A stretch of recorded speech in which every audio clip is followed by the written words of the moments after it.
오늘 말씀은 마태복음 14장 13절에서 21절까지 말씀입니다. 함께 교독하겠습니다. 예수께서 들으시고 배를 타고 떠나사 따로 빈 들에 가시니 무리가 듣고 여러 고을로부터 걸어서 따라간지라.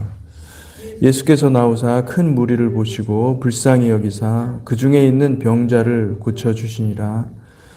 저녁이 되매 제자들이 나와 이르되 이곳은 빈 들이요 때도 이미 저물었으니 무리를 보내어 마을에 들어가 먹을 것을 사 먹게 하소서.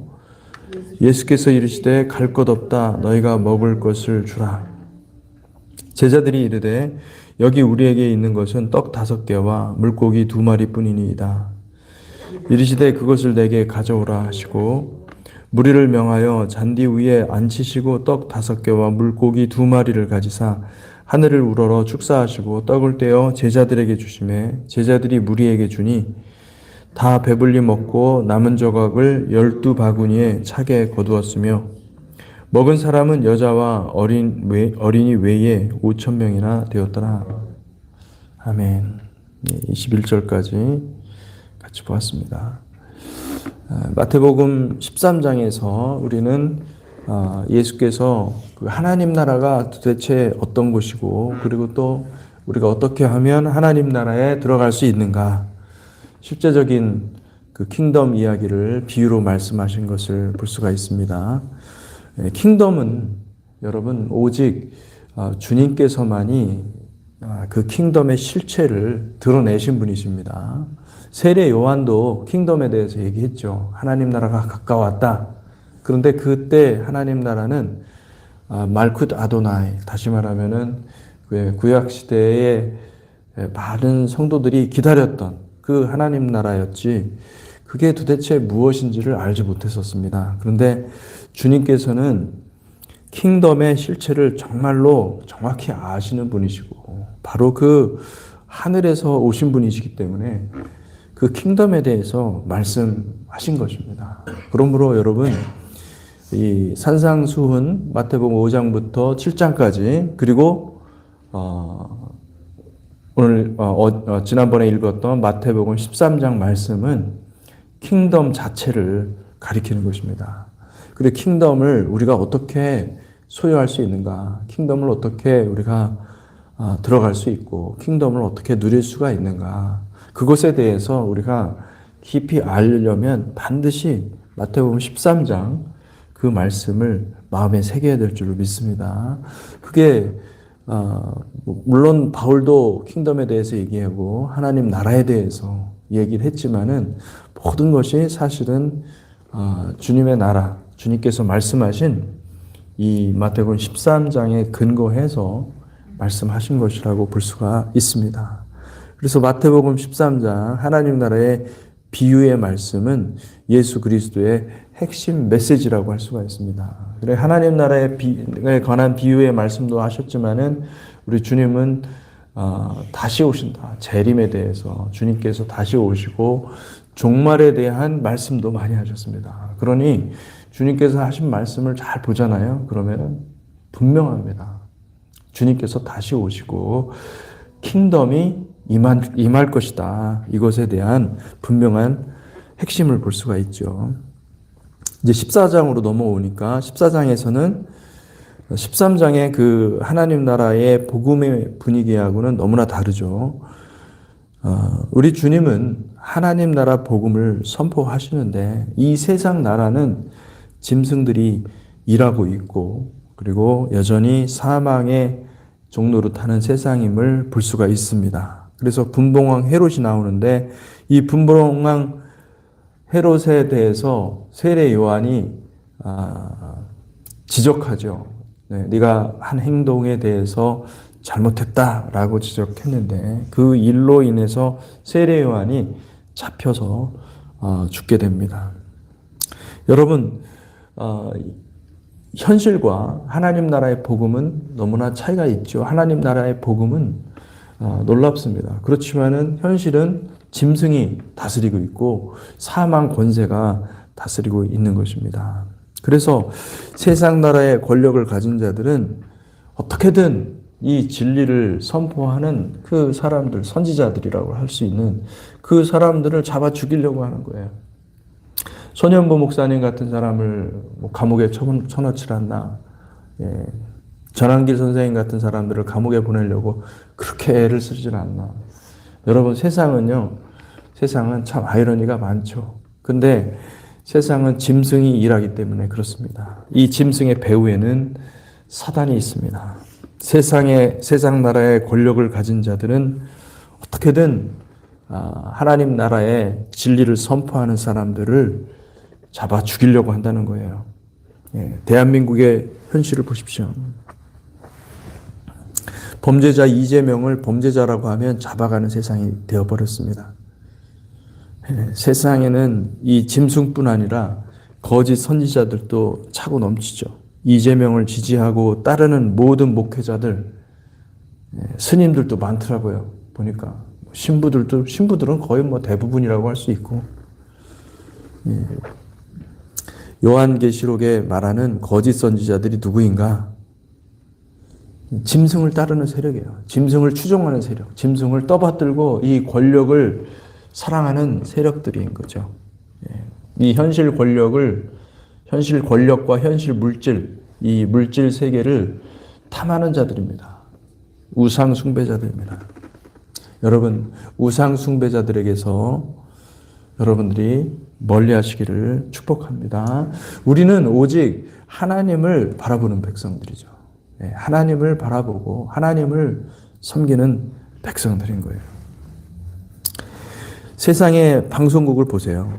레거시 미디어, MBC, JTBC 이런 데 보면은 여러분 정말 말도 안 되는 거짓말들을 계속 물같이 쏟아내는 거죠. 사람들을 미혹하는 것입니다. 사람들을 속여서 이 정권, 이 공산주의 시스템을 이 대한민국의 뿌리를 잘 내려서 통째로 짐승에게 넘기고자 하는 것입니다. 여러분, 이것을 분별할 줄 알아야 되는 것입니다. 이것에 대해서 정확하게 얘기를 하면은 세례 요한같이 이렇게 잡혀가고, 그리고 고난을 당하고, 고초를 겪고, 그리고 때로는 죽기도 하고, 그런 일들이 이제는 우리 눈앞에 현실이 된 것입니다. 이게 마지막 때, 우리가 마지막 때에 대해서 공부를 하지만은 이게 우리의 현실, 눈앞에 우리의 현실이 되어버렸어요. 여러분 기억하십시오. 미국도 머지 않았다는 거예요.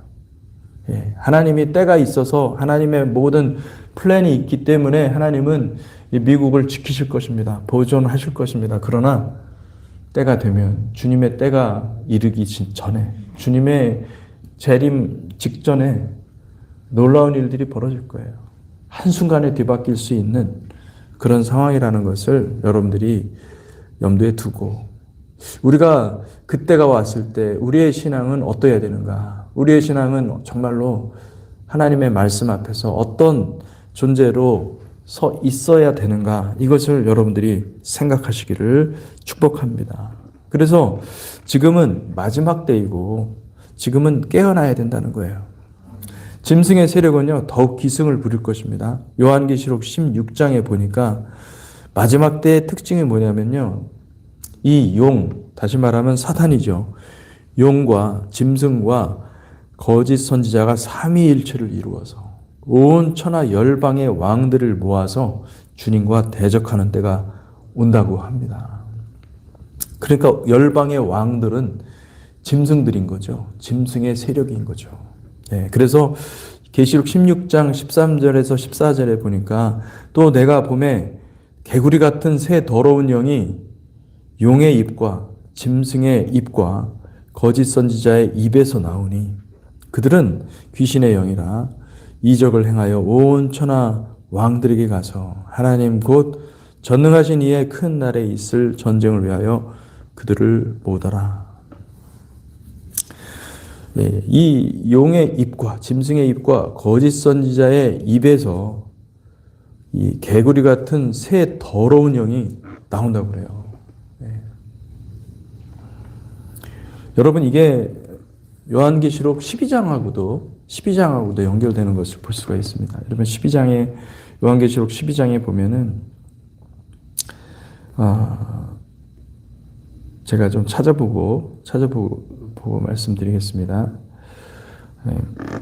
12장 15절에 보면은 여자의 뒤에서 뱀이 그 입으로 물을 강같이 토하여 여자를 물에 떠내려가게 하려 하되, 물이 나오죠. 물.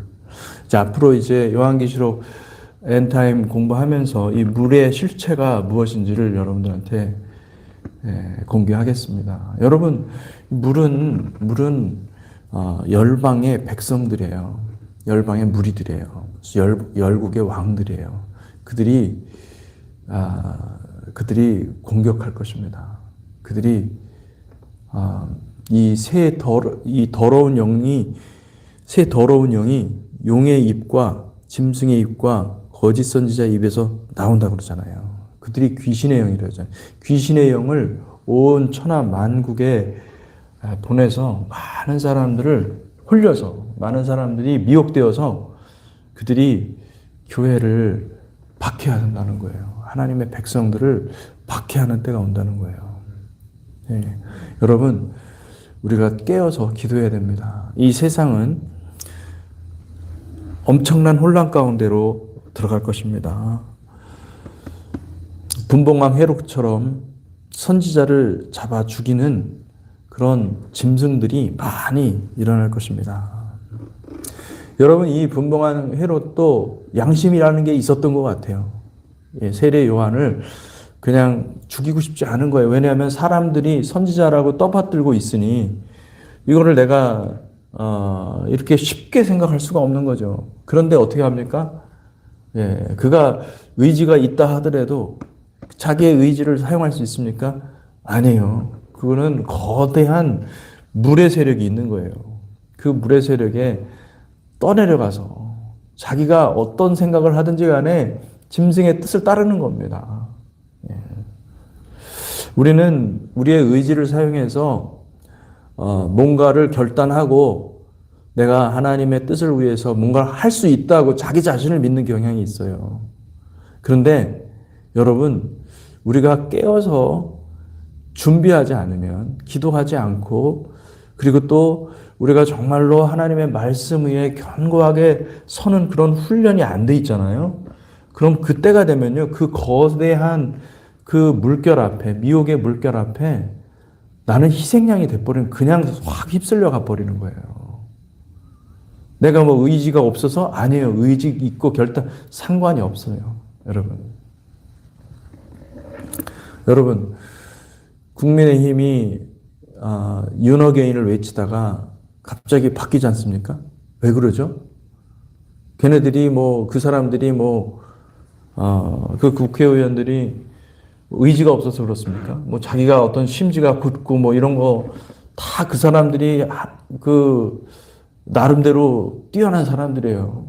판사도 하고 세상적으로 보면은 권력과 모든 것들을 다 거머쥘 수 있는 그런 자격 있는 사람들이에요. 그런데 권력 앞에서, 이 세상 권력 앞에서 굽신될 수밖에 없는 거예요. 그게 우리는 안 그렇다고 생각합니까? 우리가 깨어있지 않으면요, 우리가 정말로 정신 차려서 하나님 말씀 앞에서 깨어서 기도하지 않으면 때가 되잖아요. 다 넘어간다는 거예요. 엄청나게 무서운 얘기를 하고 있는 것입니다. 여러분, 우리가 지금부터 준비하셔야 됩니다. 그때가 왔을 때 우리가 준비한다는 건 거의 여러분 불가능한 일입니다. 지금부터 준비하고 지금부터 그 때를 위해서 마지막에 열처녀의 그 비유처럼 주님께서 말씀하신 그 지혜로운 슬기로운 그 처녀와 같이 그들이 날마다 그 기름을 준비했던 거죠. 주님 오실 것을 확실히 알고 미리 알고 계속해서 기름을 준비한다. 자는 것이 아니라 계속해서 기름을 준비한 것을 볼 수가 있습니다. 미리부터 준비하시기를 축복합니다. 아멘. 여러분, 오늘 읽은 그 13절부터는 주님의 긍휼 사역이 펼쳐지는 것을 볼 수가 있습니다. 주님의 그 구제 사역이죠. 예, 주님께서 가난한 자들 정말로 안타까워하는 그 백성들을 향해서 안타까워하셨어요. 예, 불쌍히 여기셨어요. 긍휼히 여기셨어요. 그 14절에 보니까 예수께서 나오사 큰 무리를 보시고 불쌍히 여기사 그 중에 있는 병자를 고쳐 주시니라. 그러니까 이 세상의 짐승들, 통치자들은, 세상 권력자들은 어떻게든 자신의 이속, 자신의 권력을 추구하기 위해서, 그게 헛된 것들인데도 불구하고 그것을 추구하기 위해서 백성들을 못살게 굴고, 그들을 압제하고, 그들의 가지고 있는 것들을 몰수하고, 그렇게 해서 백성들은 가난하게 살았던 거예요. 정말 그 무리들, 많은 무리들 가운데 그들이 내놓은 것은 물고기 2마리하고 떡 5개, 그게 다예요. 무리가 그렇게 5천 명이나 되는 그 사람들, 그 많은 무리들을 다, 그것도 여자아이하고 그 여자와 어린아이를 빼놓고 5천 명이니 그 얼마나 많은 사람이래요, 도대체. 굶는 것이 일상이 됐던 사람들이죠. 하도 이제 먹을 것들이 없고 그런데 어떻게 지금 한 끼 가져온 그 어떻게 누구가 가져왔는지 모르겠지만은 그걸 받아가지고 주님이 축복하시는 상황이 된 것이죠. 주님의 긍휼 사역은 여러분 주님의 마음입니다. 주님의 마음이 있기 때문에 주님의 그 이 긍휼한 마음이 있기 때문에 주님께서 사역을 하시는 거예요. 이것은 정말 우리에게 놀라운 메시지를 주는데, 그것은 때가 되면, 마지막 때가 되면 주님께서 이 땅에 오셔서 이 땅에 황폐되었을 때 그때에 주님께서 오셔서 많은 주의 거룩한 성도들에게 오늘 하신 말씀처럼 갈 것 없다 너희가 먹을 것을 주라. 여러분, 하나님의 백성들이 우리 주님께서 하신 것과 같이 놀랍게 모든 만물을 회복하는 회복 사역을 행하실 것을 믿습니다.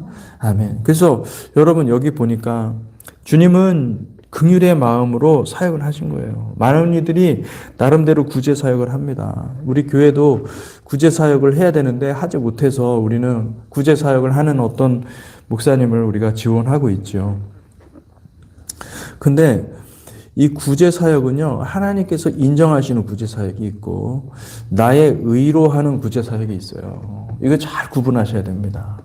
여러분, 온전히 하나님 나라에서 인정하는 구제 사역을 여러분들이 하시기를 축복합니다. 그것은 무엇이냐면 주님께서 부으시는 긍휼의 마음을 받는 것입니다. 주님의 마음, 주님의 긍휼의 마음을 여러분 가운데 말씀을 읽다가도 또는 설교를 듣다가도 또는 여러분들이 실제로 현실의 삶을 살다가도 하나님께서 그런 마음을 주시면은 여러분 금하지 마세요. 그것을 애써 그냥 그러지 마시고 기쁨으로 감사함으로 여러분 그 긍휼 구제 사역을 감당하십시오. 그것을 해놓고 나의 의로 여길 것이 아니라 그냥 하나님이 기뻐하심으로 한다는 그런 생각으로 순종하시기를 축복합니다. 여러분 이게 굉장히 귀한 사역이에요. 얼마나 귀한 사역인지 몰라요. 우리가 어떤 따로 구제 사역을 만들어 놓고 홈리스 피플들을 돕는 것도 중요하지만은 여러분 이렇게 살아가면서 내가 주님이 주시는 그 감동으로 좀 도와줘야 되겠다 이런 어떤 마음이 있으면은 딱 주고 잊어버리세요. 잊어버리라고 명령하는 것도 좀 이상하지만, 그거는 주님이 주신 마음이니까 내가 주님이 주신 그 감동으로 하는 거니까, 그렇게 하고, 하나님께 영광 돌리시고, 그런 순간순간의 어떤 그 삶의 자세가 굉장히 중요하고요. 이것이 주님께서 참 기뻐하시는 거예요. 그러면 뭐냐면, 내가 가진 것도 주님의 것이고, 그리고 내가 없어도 주님은 나에게 주신다라는 믿음이 생기는 거예요. 할렐루야. 제가 그 대학 다닐 때 그런 적이 있습니다. 정말 하나님이 저에게 이제 제가 대학 다닐 때는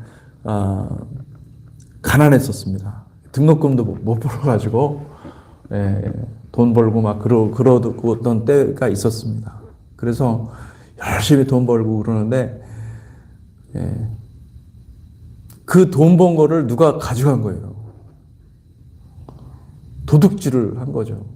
한 달치를 그냥 왕창 그냥 수금한 거를 다 가져간 거예요. 얼마나 황당했겠습니까? 근데 기가 막히게 하나님이 채워주시더라고요. 보니까 제가 그런 것들을 많이 경험했어요. 하나님이 다 채워주세요.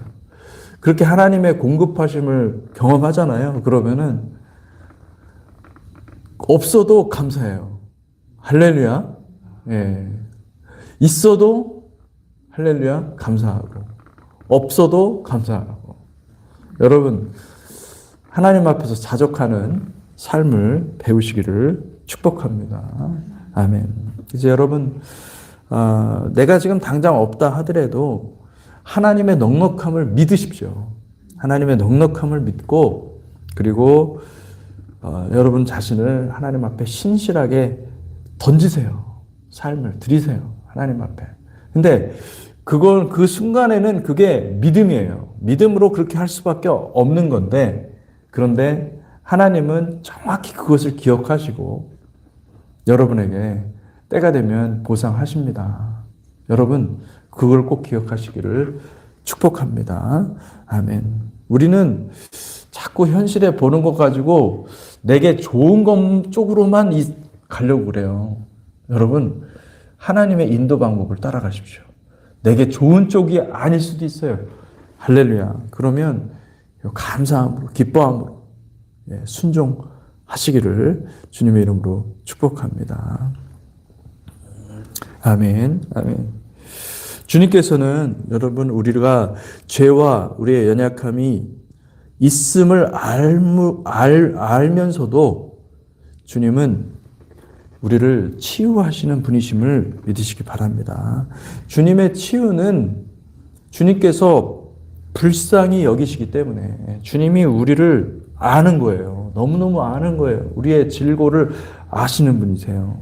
그래서 우리가 고통스러워하는 것을 너무너무 안타깝게 생각하시면서 주님은 치유하기를 원하시는 하나님. 아멘. 믿습니다. 그래서 주님께서 우리를 치유하시는 거지 여러분 주님의 마음을 배우시기를 축복합니다. 아멘. 그래서 주님을 닮아가기를 원하는 거예요. 그런데 주님이 그렇게 사랑이 많으신 하나님이시기 때문에 때로는 우리가 죄 문제를 해결하지 않고 우리가 우리 안에 어떤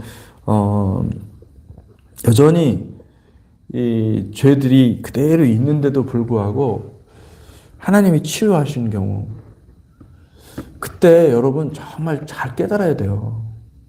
하나님은 한 사람이라도 돌아오는 것이 중요한 거예요. 한 사람이라도 회개하고 돌이켜서 주님께로 나아가는 것이 굉장히 중요한 것입니다. 그래서 여러분 내가 병에서 나았다고 그래서 즐거워할 것이 아니라 사실은 주님께 나아가야 되는 거예요. 주님께 나아가서 철저하게 우리 자신을 하나님 말씀 앞에서 다시 세우는 훈련을 여러분들이 하시기를 축복합니다. 아멘. 이 제자들이 갖다 드린 이 떡 5개와 이 물고기 2마리는 한 사람이 먹을 수 있는 한 끼 식사밖에 안 되는 작은 음식이었지만은 주님은 그 떡 5개와 물고기 2마리를 가지고 5,000명을 먹이셨습니다. 엄청난 일을 하신 거죠. 근데 여기서 이 떡 5개와 물고기 2마리 그리고 5,000명 그리고 12광주리라는 말은 이 숫자는요. 이게 우연의 일치겠지만은 하나님께서 우리에게 주시는 메시지가 있습니다. 이 숫자들만 봐도 이 5이라는 숫자는 여러분 하나님께서 은혜의 숫자로 우리에게 주신 숫자입니다. 오순절 그죠? 오순절 5개. 우리가 손가락도 5개고 발가락도 5개예요. 뭐 어떤 이들은 6손이도 있고 6발이도 있어요. 저는 실제로 봤어요. 예, 손가락 6개 달리신 분도 있더라고요.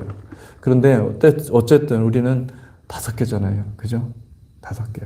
이 5개의 손가락, 이 모든 것들은 하나님의 은혜로 주신 거예요. 하나님 은혜로 주셨고, 그리고 그 은혜로 주신 것을 전부죠. 그리고 두 마리, 이 둘의 숫자는 증거의 숫자예요. 하나님께서 우리 교회라는 곳을 우리에게 주실 때 하나님의 은혜로 주시는 거예요. 하나님은 은혜의 하나님이세요.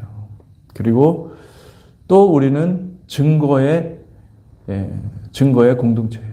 우리는 모이면 기도하고 흩어지면은 복음을 들고 전도하는 백성들이 되어야 될 줄로 믿습니다. 아멘. 그 예수 그리스도를 증거하는 공동체예요. 그때 5,000명을 먹이셨다고 하셨는데 5,000이라는 숫자도 1,000이라는 것은 이미 하나님 나라의 충만한 통치, 하나님 나라의 완전한 통치잖아요. 하나님의 은혜의 나라가 완전한 통치가 이루어지는 그 숫자로 볼 수가 있습니다. 12광줄이라는 것도 하나님 나라 백성들의 충만함이죠. 그러니 하나님은 너무나 놀랍게도 이 마태복음을 통해서도 마태복음의 독자들은 유대인들이 많았거든요. 유대인들에게도 이 메시지를 전하시는 거예요. 주님은 완벽하게, 완전하게 하나님 나라를 펼쳐 보이신 것입니다. 여러분, 예수 그리스도의 나라가 하나님 나라임을 믿으시기를 축복합니다. 기도하겠습니다. 하나님 아버지 감사합니다. 주님, 이 세상은 더욱더 험악해지고 그리고 짐승의 세력들이 더욱더 기승을 부리고 그리고 많은 이들이 더 가난해질 것이고 물가는 폭등하고 그리고 전쟁의 소문들이 더 자주 날 것이고 그리고 우리의 삶을 위태롭게 하는 그런 많은 일들이 일어날 것을 주님께서 미리 경고하시고 말씀하시는 것을 우리가 보게 됩니다. 주님, 이 시간 우리의 믿음을 다시 한번 점검합니다. 우리의 마음을 다시 한번 주님께 다잡아서 하나님께 온전히 헌신하기를 원합니다. 주의 말씀을 받게 하시고 주의 말씀으로 승리하는 백성들이 될 수 있도록 아버지 우리를 축복하여 주시고 함께하여 주시옵소서. 하나님이 마지막 때에 깨어서 기도하는 백성 되게 하시고 깨어서 하나님의 말씀에 합한 자 될 수 있도록 주여 축복하여 주시고 하나님 아버지 세상 권력에 우리가 현혹되거나 또 세상 물질에 우리가 사로잡혀 살지 아니하도록 하나님 날마다 우리를 깨워서 기도하는 백성 삼아 주시옵소서. 하나님의 나라와 하나님의 뜻을 따라서 의연하게 살아가는 거룩한 백성들로 삼아 주시기를 간절히 소원하며 예수 그리스도 이름으로 기도하였습니다. 아멘.